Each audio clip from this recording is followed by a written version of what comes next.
నమస్తే ఫ్రెండ్స్, నేను మీ లక్ష్మిని. Welcome to Lakshmi kitchen. Devi నవరాత్రులు మొదలైనాయి కదండి. ఈ రోజుకు 3వ రోజు అండి. దేవి అమ్మవారికి 3వ రోజు ప్రసాదం చేస్తున్నానండి. ఆ ప్రసాదం ఏంటంటే కొబ్బెరన్నం అండి. అమ్మవారికి కొబ్బెరన్నం అంటే చాలా ఇష్టం అండి. అందుకే నేను కొబ్బెరన్నం చేస్తున్నానండి. మీరు కూడా అమ్మవారికి 3వ రోజు ప్రసాదంగా కొబ్బెరన్నం చేసి పెట్టండి. చాలా మంచిదండి. నేను చేసే కొబ్బెరన్నం కరెక్ట్ కొలతలతో ఈ కొబ్బెరన్నాన్ని నోటికి మంచి రుచిగా చూస్తానే తినాలనిపించేటట్టుగా కొబ్బెరన్నం చేసి చూపిస్తానండి. మనం అన్నం వండుకోనికి కుక్కర్ తీసుకున్నామండి. ఆ కుక్కర్ లోకి నేను చూపించే గ్లాస్ తో ఒక గ్లాస్ నిండా బియ్యం తీసుకున్నానండి.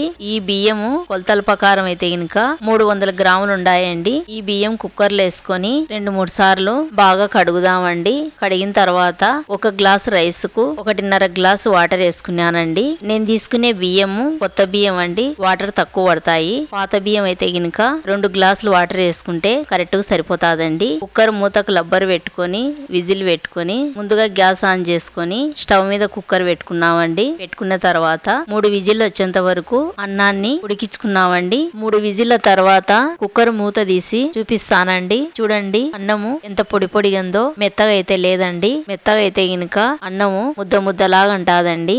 బాగుండదండి. ఎంత పొడి పొడిగా అంటే గినక అంత బాగుంటాదండి. కొబ్బెరన్నం కలుపుకోనికి మనం అన్నం వేడిగా ఉంది కదండి. ఒక పెద్ద ప్లేట్ తీసుకొని కుక్కర్ లో ఉన్న అన్నం అంతా ప్లేట్ లోకి వేసుకున్నామండి. వేసుకున్న తర్వాత ఈ అన్నాన్ని అంతా చల్లగా చేసుకున్నామండి. ఈ ప్లేట్ ను ఒక పక్కగా పెట్టుకున్నామండి. కొబ్బెరన్నం చేయనీకి ఒక కొబ్బరికాయ తీసుకున్నానండి. ఆ కొబ్బరికాయను పగలగొట్టుకున్నానండి. ఫ్రెష్ కొబ్బరి తీసుకుంటే గినక కొబ్బెరన్నం మంచి టేస్ట్ వచ్చాదండి. మనం కొబ్బరికాయ కొట్టుకొని 2-3 రోజులు ఫ్రిడ్జ్ లో పెట్టుకొని ఆ కొబ్బరితో కొబ్బెరన్నం చేసి అంత టేస్ట్ ఉండదండి. ఫ్రెష్ గా కొట్టుకున్న కొబ్బరితో కొబ్బెరన్నం చేసుకుంటే మంచి టేస్ట్ వచ్చాదండి. కొబ్బెరకు ఎనికి పక్కకు బ్రౌన్ కలర్ ఉంటది కదండి, అదంతా తీసేసినానండి. చూడండి, ఇదంతా వచ్చింది. నేను బ్రౌన్ కలర్ తీసినానండి. తీసిన తర్వాత కొబ్బరి ముక్కలు చిన్న చిన్న ముక్కలుగా కట్ చేసుకున్నానండి. మిక్సీ గిన్నె తీసుకున్నాం. కట్ చేసిన కొబ్బరి ముక్కలు మిక్సీ గిన్నెలు వేసుకొని నున్నగా మిక్సీ పట్టుకున్నామండి. చూడండి, నేను నున్నగా పట్టినాను. అట్లనే మీరు కూడా పట్టుకోవాలండి. కొబ్బరిను ముందుగా గ్యాస్ ఆన్ చేసుకున్నాం.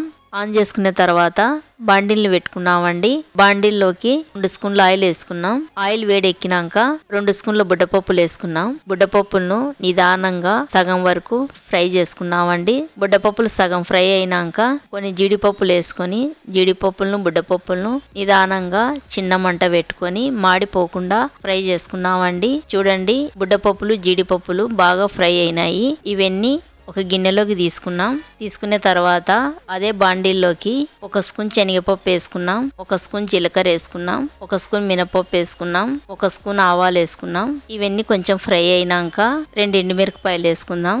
20 మిరియాలు వేసుకున్నాం. 1 ఇంచు అల్లం తీసుకొని నేను తుడుము పట్టుకున్నానండి. కట్ చేసుకొని వేసుకోలేదు. తుడుము పట్టుకొని వేసుకుంటే బాగుంటాదని వేసుకున్నానండి. వేసుకున్న తర్వాత అంతా ఒకసారి బాగా కలిపి బాగా ఫ్రై చేసుకున్నామండి. అల్లం పచ్చివాసన రాకుండా 6 పచ్చిమిరపకాయలు మధ్యలో కట్ చేసుకొని వేసుకున్నానండి. కొంచెం కరివేపాకు వేసుకున్నాం. వేసుకున్న తర్వాత తాలింపులో కలిసేటట్టుగా అంతా బాగా కలుపుదామండి. కలిపిన తర్వాత మనం పచ్చి కొబ్బరి మిక్సీ పట్టుకున్నాం కదండి. 1 కప్పు వచ్చిందండి నాకు.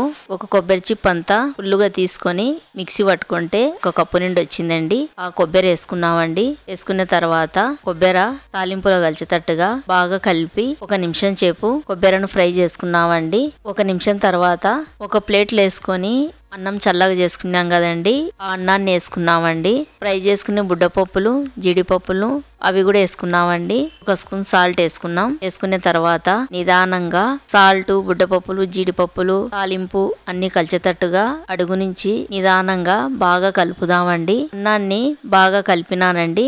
గ్యాస్ ఆఫ్ చేసుకొని బాండిల్ని కింద దింపుకున్నాం. మన దేవి అమ్మవారికి కొబ్బెరన్నం ప్రసాదం రెడీ అయిందండి. నా వీడియో గిన నచ్చితే నాకు లైక్ చేసి సపోర్ట్ చేయండి. ఇంకో కొత్త రెసిపీతో మళ్ళీ కలుద్దామండి.